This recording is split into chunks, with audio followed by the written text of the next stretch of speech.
Warframe tier list. Today I will be going over Ember. First things first, let's jump into the build very quickly. As for the weapons, you want to use a primary that is good at killing Eximus and also nullifiers. Killing nullifiers is very important, and you really need a weapon that can take care of them quickly. I prefer the Fenmore, but it's up to you what you want to use. For your secondary, you really want to use the Epitaph with the standard Epitaph build. Auger Pact. Yeah, if you don't have Prime Sure-Footed, take off Prime Fulmination and put like a Fire Rate mod on or something else, or a Riven. As for your melee weapon, I prefer the Glaive. The reason I like to use the Glaive is one of the ways that you die as Ember is Violence spawns and he decides that you no longer deserve to live, so he walks up, disables your abilities, and kills you. So the Glaive lets you stay at range and kill him, preventing him from being able to silence you.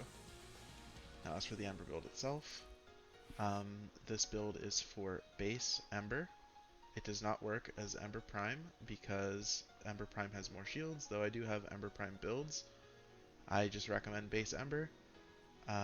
Base Ember gets 10% more efficiency, which doesn't sound like a lot, but that's the difference between her 4 costing 4 energy and 5 energy, or a 25% increase in energy if you play Ember Prime.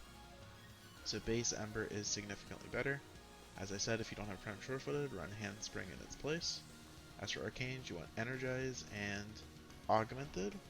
If you don't have Augmented or you don't want Augmented, you can run Eruption for extra CC.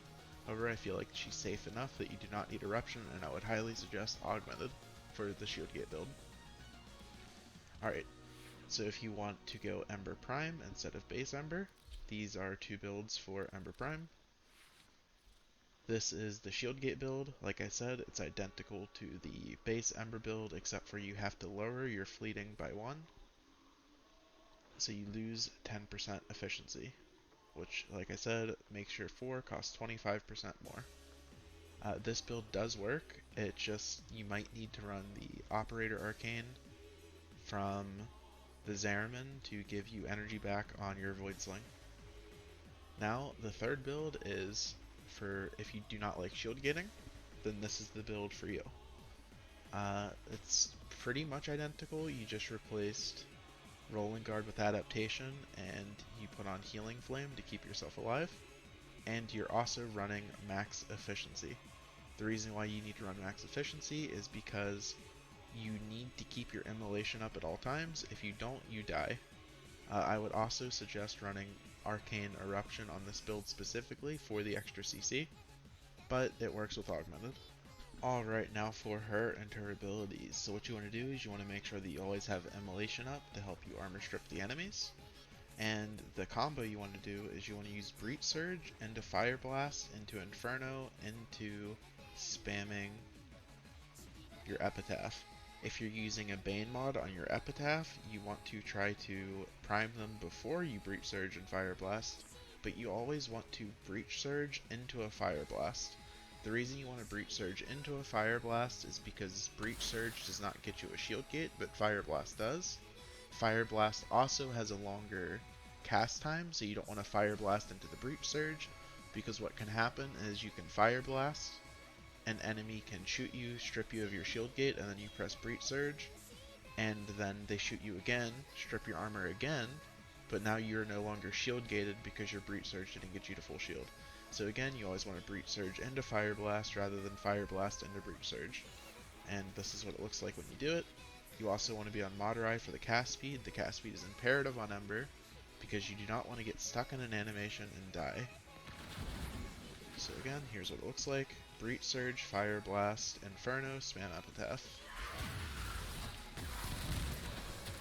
As you can see, everything dies very quickly. And obviously you can pressure 4 more than once, you can shoot the Epitaph more than twice. Ember does a bit of damage. Okay, now on to the ranking portion of the video. I will be ranking Ember based on 4 different categories. Her kills per minute, her survivability, her viability in different missions, and her fun aspect. So first off, I will start with kills. So in my 1 hour solo MOT run, I did not have to pick up a single life support module, but towards the end, at about 60 minutes and 30 seconds, I did run out of life support. The reason for this could stem from the fact that my weapons weren't that great. I was using a gaze as my primary weapon for killing nullifiers, and it wasn't fully modded yet. I was missing shred, which matters a lot because the fire rate helps you take out the nullifier bubbles quicker, which lets you then go on pressure abilities more and kill more enemies. Um, my overall kills per minute at the end was 85 or 86, somewhere in there. And for the first 20 to 30 minutes, I was easily above 100. Like the first 15-20 minutes, I was at about 120, I believe. So with better weapons, I could see her being able to get about 90 to 100 relatively easily. Um, so for her kills, I would probably rank her at about an A to an A minus, leaning more towards A minus. If she could get 100, I would say that she definitely deserves the A, but I'm not entirely sure if she can reliably get 100 kills per minute in a 60-hour mot run. I mean, a 60-minute mot run, so I'm going to have to give her the A minus. She's still really good for killing. Like I said, anybody that can do a 1-hour solo mot run without any specters, without having to pick up life support, will always get an A, especially now with the Eximus changes. So yep, so my final verdict on her kills is an A minus. Moving on to the next one, which is the survivability category. So all of this relates to her survivability. Her energy sustain is really good, and even whenever it falters a bit, you can just switch to your whatever AoE weapon you brought, and then just kill enemies for like not even 10 seconds with it, and you'll be back to full energy. Like you just pressure 4 once, wait for rolling guard, pressure 4, rolling guard in, kill all the enemies that you just ulted, and you will get all of your energy back, and then you won't have wasted your energy spamming your Breach Surge and your 3. So her energy economy is really good now, especially with Archon Vitality, which I'm getting into next.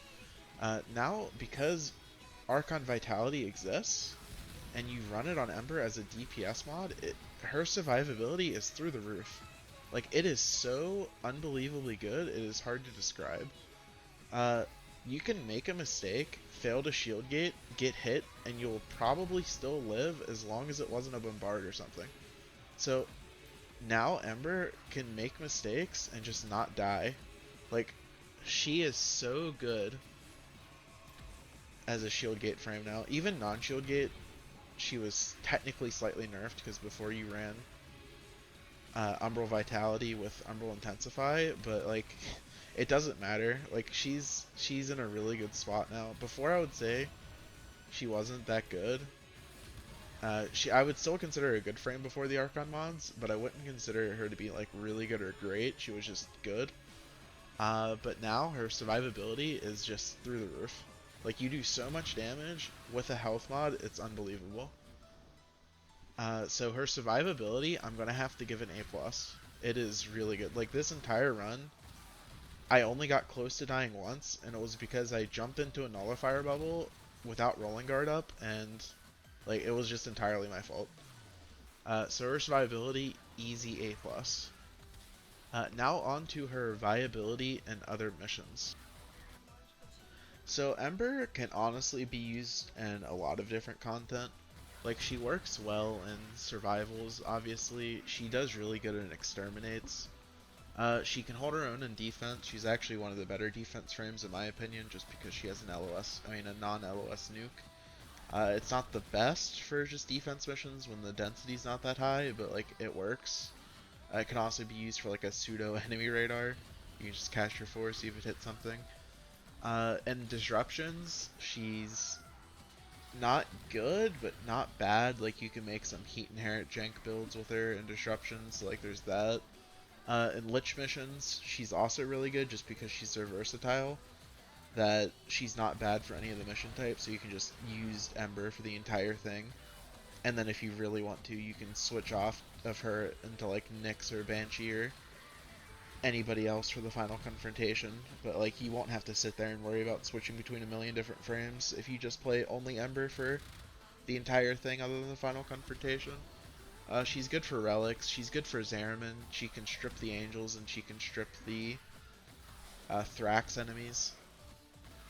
So honestly, overall, I'd say her viability outside of just survivals is pretty high, and I would also give that just a solid flat A. The only mission type I wouldn't recommend for Ember is excavation. Lastly, we have the fun category, the most subjective category. I personally believe Ember to be very fun.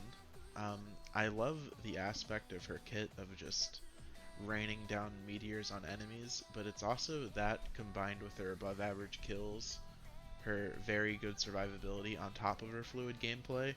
The animations are really good. Her damage is insane. I love that she just generates a bunch of energy orbs as her way to sustain. Even though she has a drain and she's a caster and she just uses so much energy, she can just get it back. Um, I also like that Breach Surge works extremely well on her because Breach Surge is also a really good ability. It just feels good. It has a really nice animation. Uh, all of the sparks that fly off of enemies in conjunction with Breach Surge and her 4 just feel super satisfying. So overall, I'm going to have to give her fun category an S rank, and I believe with her kills getting an A minus, her survivability getting an A plus, her viability getting a flat A, and her fun getting a flat A, I believe the conclusion is that Ember is at the very least an A to an A plus tier Warframe.